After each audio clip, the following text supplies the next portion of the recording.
এক লোকের হযরত খিজির আলাইহিস সালামের সঙ্গে সাক্ষাৎ। আর সে জানতো হযরত খিজির যার জন্য দোয়া করে দোয়া কবুল হয়ে যায়। দর্শে জড়ায় আমার জন্য দোয়া করেন, আমার জন্য দোয়া করেন, একেবারে নাসর বান্দা। আচ্ছা কি দোয়া করব? দোয়া করেন আমি যেন ধনী হয়ে যাই।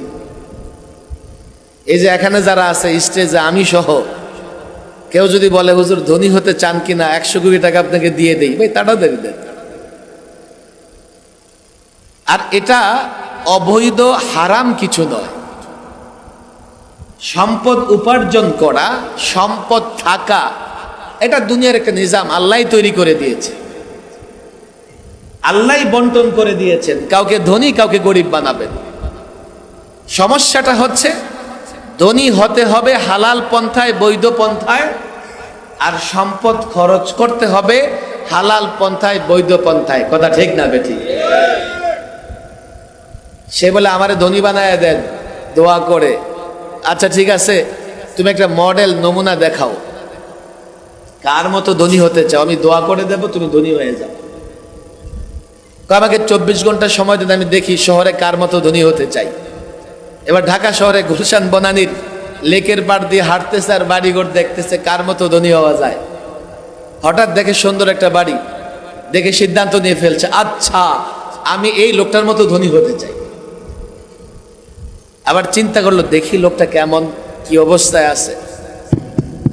ঠক ঠক গেটে গিয়ে, ভাই কি ঘটনা? আমার তো এই ঘটনা ঘটে গেছে, হযরত খিজিরের সঙ্গে সাক্ষাৎ, তিনি দোয়া করবেন আমি ধনী হয়ে যাবো, আমি আপনার মতো ধনী হতে চাই। খবরদার, আমার মতো ধনী হইও না। আমার মতো কষ্টে ঢাকা শহরে কেউ নাই। আরেকজন দেখো, যাও। আরেকটু সামনে অগ্রসর হয়ে গিয়ে আরেক লোকের সঙ্গে সাক্ষাৎ, এবং তার বিশাল বাড়ি, আগের চাইতেও বড়। আমি আপনার মতো ধনী হতে চাই, আমার সঙ্গে এই ঘটনা ঘটে গেছে। হাতে ধরে ফেলেছে, ভাই তোমার হাতে ধরি, বাংলাদেশে আমার চাইতে কষ্টে কেউ নেই, আমার মতো ধনী হবার চেষ্টা করো না। সামনে গিয়ে দেখে তার চাইতে আরো সুন্দর বাড়ি। একটা লোক গার্ডেনে বসে আছে, আর সামনে ছোট্ট ছোট্ট বাচ্চারা খেলাধুলা করতেছে। বলে যে এই লোকেই সবচাইতে শান্তিতে আছে, আমি এই লোকের মতো ধনী হতে চাই। আর কিছু জিজ্ঞেস করুন না, জিজ্ঞেস করলে ঝামেলা। উল্টা পায়ে রওনা হয়েছে, আবার চিন্তা করে আরে সবাই তো জিজ্ঞেস করলাম, এই লোকটা একটু জিজ্ঞেস করি না। আবার ফিরে গেছে, ভাই আপনার মতো ধনী হতে চাই, ঘটনা এই ঘটে গেছে। একেবারে হাতে পায়ে জড়ায় ধরে, ভাই এই দুনিয়াতে আমার চাইতে অশান্তিতে কষ্টে আর কেউ নাই, আমার মতো ধনী হইও না। কারণ কি? কারণ শুনতে চাও? সন্ধ্যার পরে আসো। সন্ধ্যার পরে বাড়িতে গেছে, তাকে বসায় বলতেছে, ভাই বেশ কিছুদিন আগে আমার স্ত্রী অসুস্থ হয়ে গেছে। আমি স্ত্রীকে অনেক মহব্বত করতাম, প্রিয়তমা তোমাকে ছাড়া বাঁচবো না। কাঁদতেছি তার শয্যা পাশে বসে। স্ত্রী বলে কি, নাটক করো না, কাল আমি যদি মারা যাই পরশু আরেকজন বধূ সাজায় দিয়ে আসবা। কেন? আমি কোনোদিন বিয়েই করব না, আমি তোমার জন্য সম্রাট শাহজাহান হয়ে যাব, আগ্রার তাজমহল বানাবো, কোনোদিন বিয়ে করব না।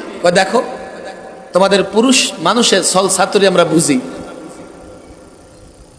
আমি রাগে ক্ষোভে হাসপাতালে গিয়া পুরুষাঙ্গ সার্জারি করে ফেলে দিয়ে স্ত্রীকে এসে বললাম, দেখো আমি তোমাকে সত্যি ভালোবাসি, আমার আর বিয়ের প্রয়োজন হবে না। ঘটনাক্রমে কিছুদিন পরে বেচারার স্ত্রী সুস্থ হয়ে গেছে।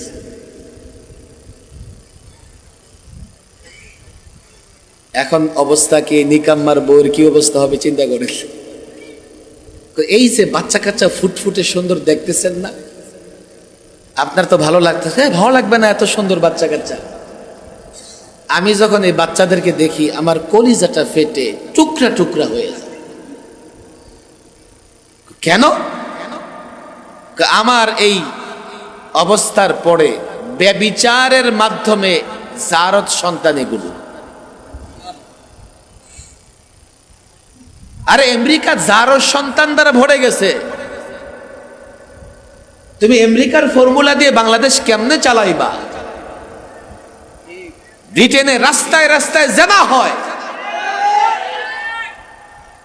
তারা কতটা অশান্তিতে আছে আমি শিক্ষিত সমাজকে প্রায়ই বলি। আমি শুধুমাত্র মাদ্রাসার শিক্ষা ব্যবস্থা নিয়ে গবেষণা করি এমন নয়, আলহামদুলিল্লাহ। College, university, Alia, O level, A level সমস্ত শিক্ষা ব্যবস্থা নিয়ে গবেষণা আছে। পৃথিবীর সব রাষ্ট্র নিয়েও আমার গবেষণা আছে।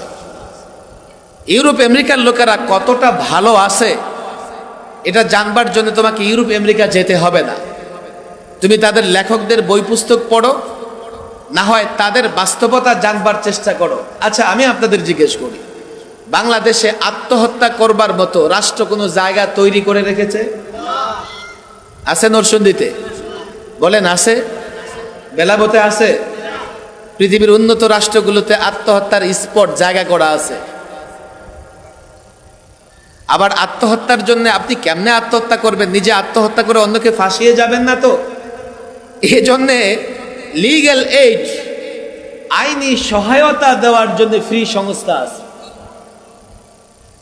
আপনি আত্মহত্যা করবার পরে তাকে যাবেন, তার কাছ থেকে আইনি পরামর্শ নেবেন। কেন জানেন?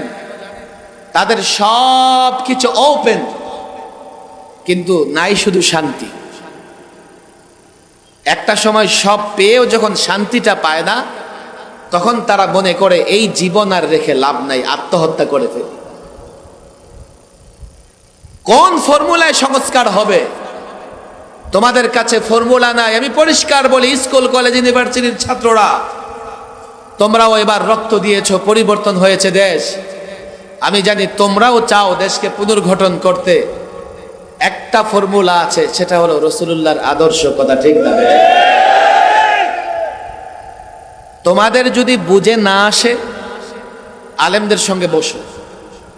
আমি আলেমদের বলি, জাতির সামনে রাসূলুল্লাহর আদর্শ ওয়াজের মাধ্যমে নয়, শুধুমাত্র যৌক্তিক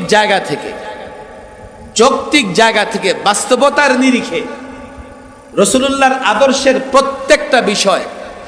তুমি ধনী লোক হতে চাও, হও। রাসূলুল্লাহর আদর্শ মেনে হলে দুনিয়াতেও শান্তিতে থাকবে, মরার পরেও শান্তিতে থাকবে।